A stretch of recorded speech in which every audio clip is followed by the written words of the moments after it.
YSR Congress party నుంచి ఎవరు బయటకు వస్తున్నారా వాళ్ళని కలుపుకెళ్దాం అనుకున్నటువంటి స్టేజీ తెలుగుదేశం పార్టీ. ఇప్పటిదాకా మొన్ననే చంద్రబాబు గారు కూడా చెప్పారు కదా, వైసీపీ నుంచి కొందరు వస్తున్నారు, అందరినీ తీసుకొని కానీ కొందరిని తీసుకుంటాను, నలుగురిని అంతకుముందు తీసుకోవడం, అందులో ఇద్దరికి ఎమ్మెల్యేలు ఇస్తున్నారు, ఇద్దరికి ఇవ్వట్లేదు.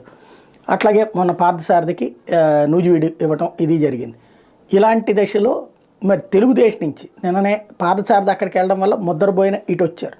ఆయనకి మైలవరం ఏమన్నా ఇస్తారా అన్నటువంటి ఒక ప్రచారం ఉంది, లేకపోతే ఆయనకి ఎమ్మెల్సీ ఇస్తానంటారా అన్నటువంటిది మరొక కాన్సెప్ట్, లేకపోతే నూజివీడులోనే మేకా ప్రతాపరావు గారికి పక్కన పెట్టి వాళ్ళ అబ్బాయిని కానీ ఈయనకి ఇస్తారా అన్నటువంటిది ఒక ఆస్పెక్ట్, అక్కడ గ్రౌండ్ లెవెల్ ఇష్యూ. ఇది కాకుండా ముద్దరబోయిన కాకుండా ఇప్పుడు ఆళ్లరామకృష్ణారెడ్డి అట్లాగూ వెనక్కి వచ్చేసారు.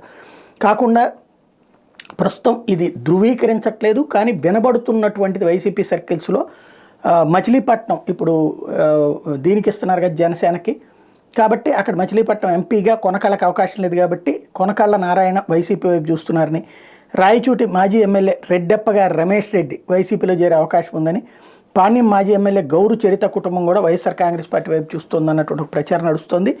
అలాగే కమలాపురం నుంచి సాయినాథ్ శర్మ, మైదుకూరు నుంచి రెడ్డియం వెంకట సుబ్బారెడ్డి, ఇప్పుడు కడప ఎంపీ అవినాష్ రెడ్డితో చర్చలు జరిపారన్నటువంటి అంశం కూడా ప్రధానంగా వినబడుతోంది. ఇవన్నీ వాస్తవమో కాదు మనం ధృవీకరించలేం, బట్ ప్రస్తుతం ఇది వైసీపీ వాళ్ళు ప్రచారంలోకి తీసుకొచ్చినటువంటిది కాబట్టి ఏం జరుగుతుందో చూడాలి.